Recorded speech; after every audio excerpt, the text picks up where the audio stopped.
My name is Andrew Dodge. I have spent the last 11 years getting to know some of America's most notorious criminals, such as serial killers, spree killers, mass murderers, domestic and foreign terrorists, and many more types of criminals. Unforbidden Truth will bring you exclusive interviews with convicted criminals, professionals in the mental health and law enforcement field, and much more. Subscribe to Unforbidden Truth on any podcast platform to join me on a one-of-a-kind true crime experience.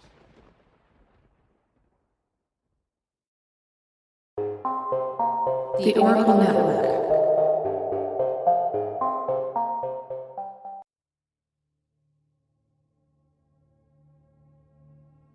Hello and welcome to Reverie True Crime.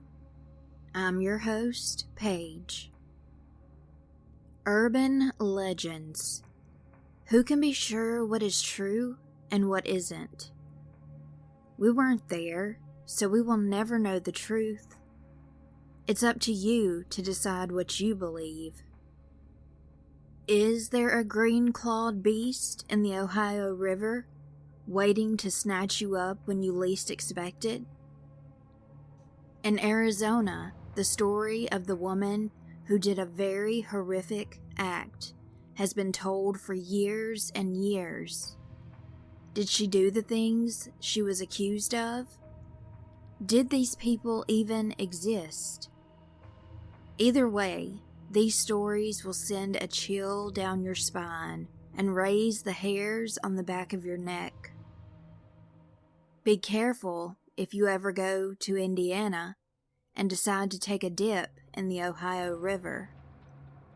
If you're brave enough, you can visit the canyon in Kingman, Arizona during the night to possibly hear cries and screams. Let's get into these urban legends.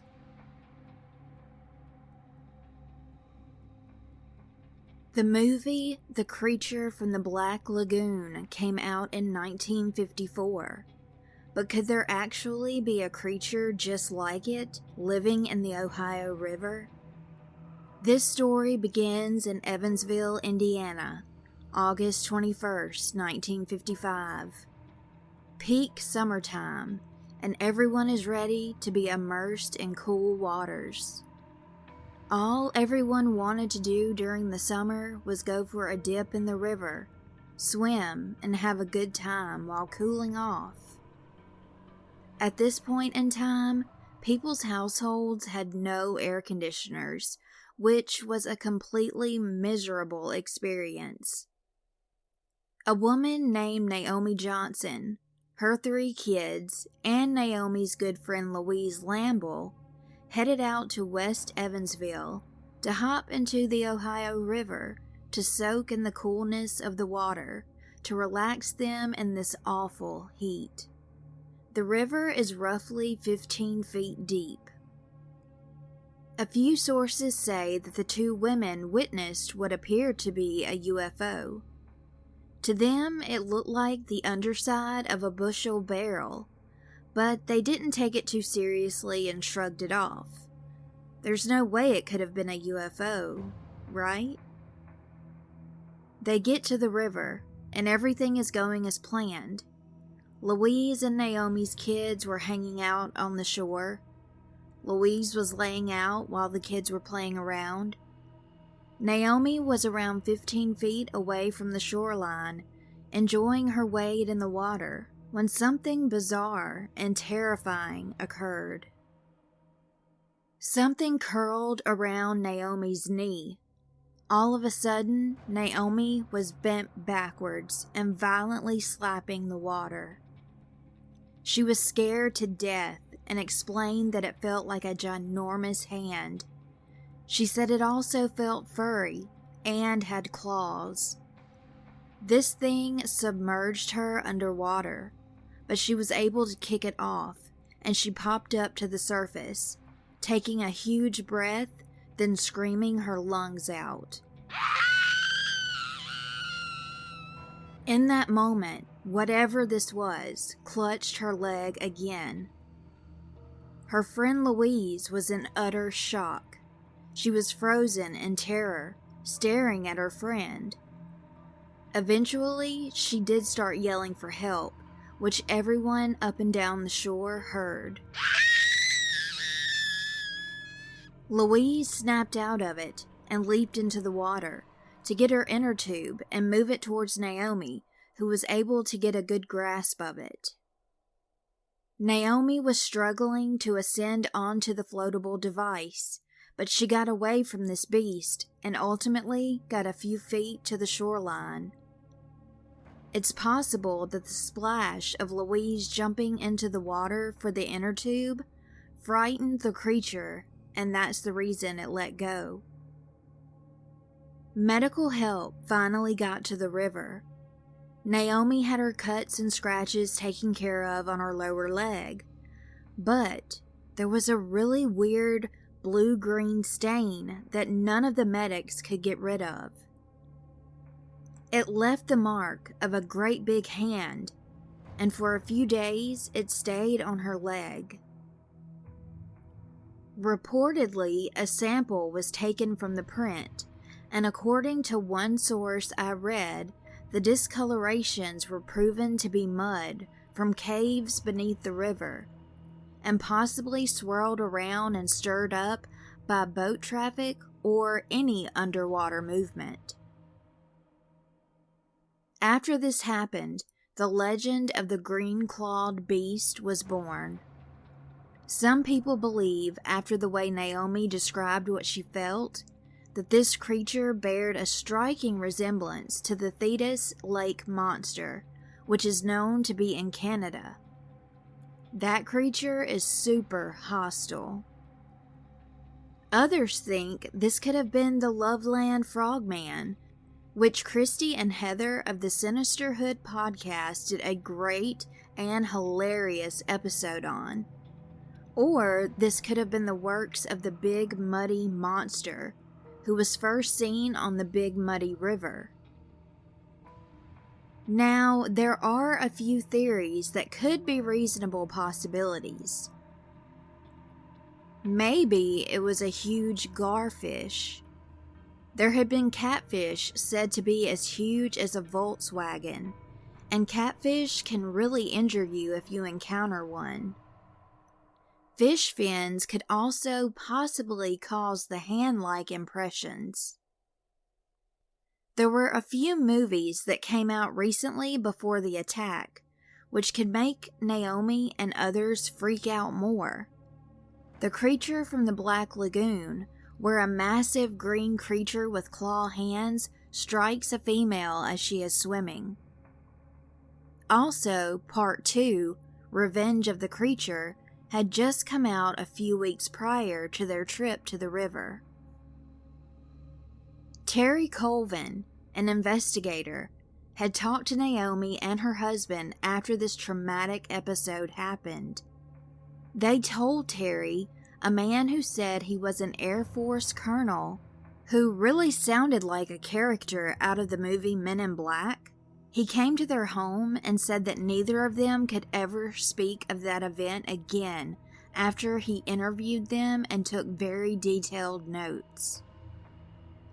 According to AmericanMonsters.com, first brought to international attention in the early 1970s, this grisly aberration of natural selection has been described as being nearly 5 feet tall and weighing approximately 120 pounds, with an epidermis consisting solely of silver scales. This animal's horrifying visage is made complete by the 6 razor-sharp spikes, connected to one another by a thin webbing, which are said to protrude from its amphibious skull. With its dark, bulbous eyes, fish-like mouth, and webbed hands, feet, and ears, the Thetis Lake monster bears more than a passing resemblance to the iconoclastic image of the Creature from the Black Lagoon. What lends credibility to these reports, however, is the fact that for centuries North American natives have reported numerous and oftentimes fatal encounters with various creatures which they describe as being carnivorous, aquatic humanoids. Naomi's experience gained the interest of ufologists because on the same date that this happened to her, a horrifying case which is said to be one of the most terrifying ever recorded in ufology, there were encounters with bizarre creatures known as the Hopkinsville Goblin Case. As far as the green-clawed beast, there has not been a sighting or incident since. However, the story has only grown since the kids who witnessed it went on to tell the story, and it spread like wildfire ever since. Some are still terrified to get into the Ohio River. What do you think? Could there be a strange amphibious humanoid creature living in the Ohio River? Or is there a more rational explanation, and this was all out of fear, dread, panic, and imagination? This episode is sponsored by smartassandsass.com, and trust me, you need this subscription box in your life. You'll have snark and sarcasm delivered monthly. All you have to do is pick your box, choose a payment plan, and continue to be your sasshole self as you wait for your monthly box to arrive. Each month arriving at your doorstep will be 8 or 9 hand-picked items especially for you. You'll be extremely satisfied with your snarky, sassy, and smart-assy box. Plus, these Smart Ass and Sass subscription boxes are valued at $90 or more per box. But because this company is so awesome, their subscription boxes start as low as $34.95. And when my listeners use the code TrueCrime10, you'll get a discount. These items say exactly what's on your mind. So go scoop up your box today at smartassandsass.com. That's smartassandsass.com and use the code TrueCrime10 for a discount on your subscription box. smartassandsass.com, discount code TrueCrime10. This next story is about the Slaughterhouse Canyon in Arizona. In the 1800s, there was a little shack right in the middle of a canyon. A gold mining man, his wife Luana, and his children lived there together during the gold rush days. They didn't have much money to their name at all, if any, most of the time. Luana's husband would ride his mule out into the northwestern mountains, where he would go hunting for gold. He'd come back to their little abode usually once a month to feed his little kids and wife, hopefully bringing back some gold and keeping clothes on the backs of his family. He worked tirelessly to provide for his little family. One month, he never showed back up. The food and supplies inside the shack were dwindling down to nothing. The children began to cry constantly because they were so hungry. Luana had a mental break because she was watching her children starve and hearing their cries until it completely drove her mad. They were living right in the middle of a canyon, so you can imagine the echoes of cries that circulated endlessly. In came a rumbling thunderstorm, and Luana decided she would pull out her wedding dress and wear it. She, of course, was also starved, not mentally functioning the best, and her emotions were out of control. Trigger warning. Whether this story is true or not, there are about to be disturbing details involving children if you'd like to skip about 10 seconds. In her wedding dress, she began hacking away at her own helpless children, chopping them into many bits and pieces, supposedly to end their suffering. Their tiny shack and her white wedding dress were covered in the children's blood splatter. Luana went to the river nearby and threw the pieces of her children into the water.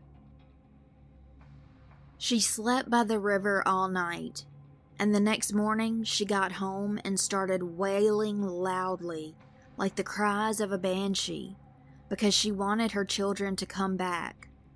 Amid her cries, she passed away, supposedly to starvation or a broken heart. Many people have visited the canyon in the late evenings and nights and say there are nights when her painful wailing, along with the desperate cries of her children, can be heard inside the canyon walls. Some people call it Slaughterhouse Canyon, and others call it Luana's Canyon. It's located in Kingman, Arizona, and the public is free to explore. There are directions online of how to get to the canyon if you dare to go when the sun goes down for a few nights and see if you hear the agonizing cries. And that is the story of the Slaughterhouse Canyon. Thank you so much for listening to this episode. Until next time, stay safe, especially in rivers or if you go to the canyon, and take care.